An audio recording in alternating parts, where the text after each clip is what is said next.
दिव्या की शादी राघव के साथ हुई थी। दिव्या और राघव एक दूसरे के साथ बहुत खुशी खुशी रहा करते थे।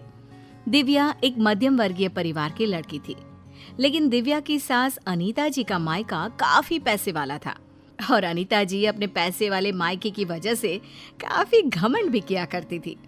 एक दिन सुबह के वक्त, मम्मी जी मैं सोच रही थी अपने मायके जाकर आ जाती हूँ, बहुत दिन हो गया है ना। हाँ मम्मी, पूरा 1 साल हो गया है दिव्या को अपने घर गए। कुछ दिन रहेगी तो उसका मन बदल जाएगा। हाँ हाँ, क्यों नहीं बेटा, आराम से अपने मायके जाकर आओ। अरे भाई, लड़कियों को अपने मायके जाना भी चाहिए, वो भी तो तुम्हारा घर है, जरूर जाओ बेटा। ठीक है दिव्या, मैं 2 दिन बाद की टिकट करवा लेता हूँ, तुम्हें छोड़कर आ जाऊंगा।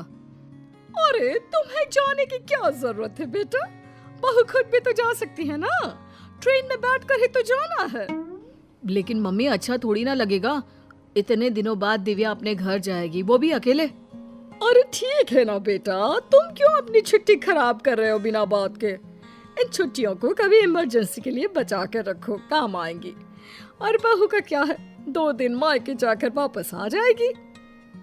कोई बात नहीं राघव, मम्मी जी ठीक कह रही हैं, बेकार में ही मुझे लाने छोड़ने में आपकी छुट्टियां खराब हो जाएंगी। वैसे बहू, तुम्हारा भाई भी तो तुम्हें लेने आ सकता है।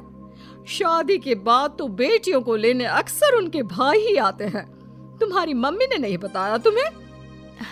कोई बात नहीं मम्मी जी, अभी आप ही ने तो कहा ना कि मैं अकेले जा सकती हूँ, तो मैं अकेले चली जाऊंगी। अरे बहू, कहीं ऐसा तो नहीं ना कि किराए के पैसों की वजह से तुम्हारा भाई तुम्हें लेने नहीं आ रहा। तुम्हारे मायके वाले सोच रहे होंगे कि बिना बात का खर्चा जो हो जाएगा उनका। मम्मी, आप दिव्या से ऐसे क्यों कह रही हैं? अरे तो इसमें गलत क्या कह रही हूँ भाई, पैसों की चिंता सबको होती है। नहीं नहीं मम्मी, ऐसी कोई बात नहीं है। मेरे घर वाले मेरे किराए के पैसे तो कम से कम खर्च कर ही सकते हैं। 2 दिन के बाद दिव्या अकेले ही अपने मायके चली जाती है। उसके मायके जाने के बाद, राघव बेटा, तुम्हारी शादी ना हमने गलत घर में कर दी। अब क्या हुआ माँ, दिव्या से कोई शिकायत है क्या आपको? आपने मुझे उसके घर भी नहीं जाने दिया। अरे क्या करेगा वहां जाकर, जब भी जाता है ढंग के तोहफे तक नहीं देते वो लोग। वो तो ये भी नहीं जानते कि दामाद की खातिरदारी कैसे करनी चाहिए। मम्मी, आजकल के जमाने में कौन इन सब बातों के बारे में सोचता है?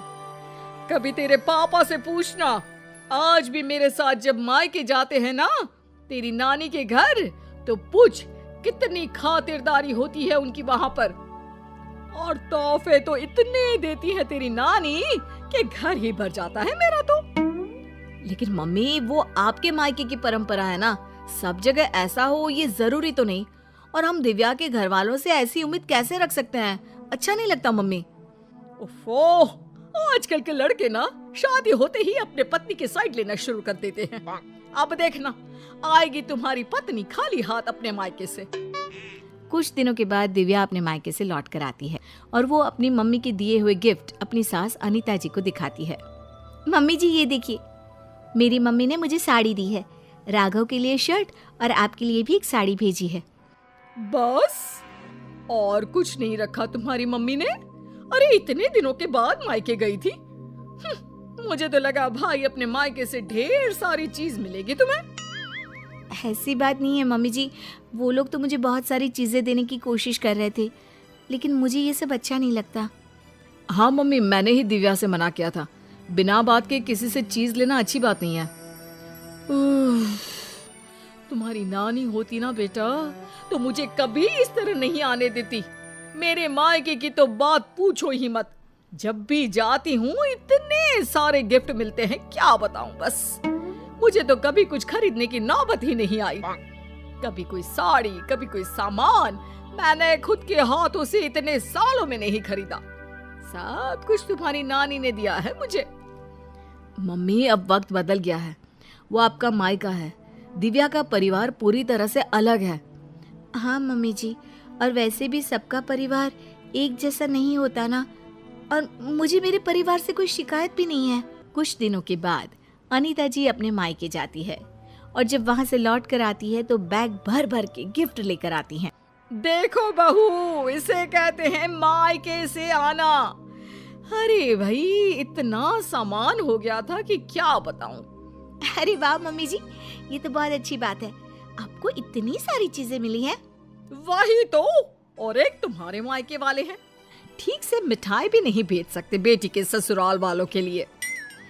मम्मी जी, आप ऐसा क्यों कह रही हैं?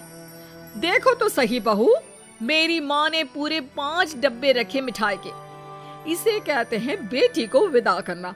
तुम्हारी तरह नहीं खाली हाथ भिजवा दिया।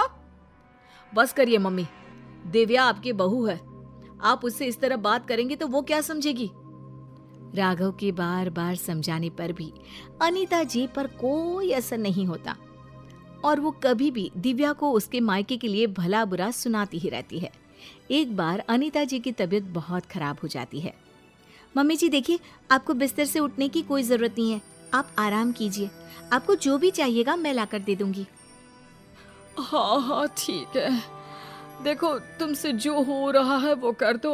बाकी मैंने अपने भाई को फोन कर दिया है, मेरे भाई और भाभी आ जाएंगे मेरे मायके से मेरा ख्याल रखने के लिए।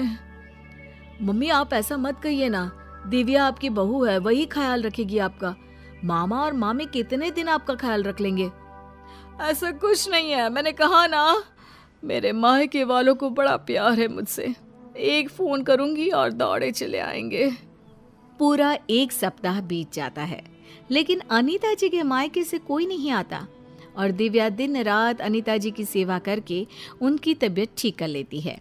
तबीयत ठीक होने के बाद, दिव्या बहू, जरा यहाँ तो आना मेरे पास। क्या हुआ मम्मी जी, आप ठीक है ना? आपको किसी चीज की जरूरत तो नहीं है? बहू मुझे माफ कर दो, मैं हमेशा अपने मायके का घमंड करके तुम्हें उल्टा सीधा सुनाती रही, लेकिन फिर भी तुमने मेरी इतनी सेवा की। मम्मी मैं आपसे कहता था ना, अगर आप अपनी बहू से प्यार से पेश आएंगे तो वो आपका बहुत ख्याल रखेगी और वही जिंदगी भर आपके काम आने वाली हैं। लेकिन मैंने तो अपनी बहू को हमेशा ताने मारे और फिर भी उसने मेरा इतना ख्याल रखा। मुझे माफ कर दोगी ना दिव्या? अरे मम्मी जी ऐसा मत कहिए, आप हमेशा मेरे मायके वालों को भला बुरा कहती रहती थी, लेकिन एक बात बताऊं, सबके घर वाले ना अलग अलग होते हैं, सबका अपना अपना नेचर होता है, लेकिन इसका मतलब ये नहीं कि मेरे मायके वाले मुझे प्यार नहीं करते, और इसका मतलब ये भी नहीं कि आप मुझे प्यार नहीं करती, है ना सच?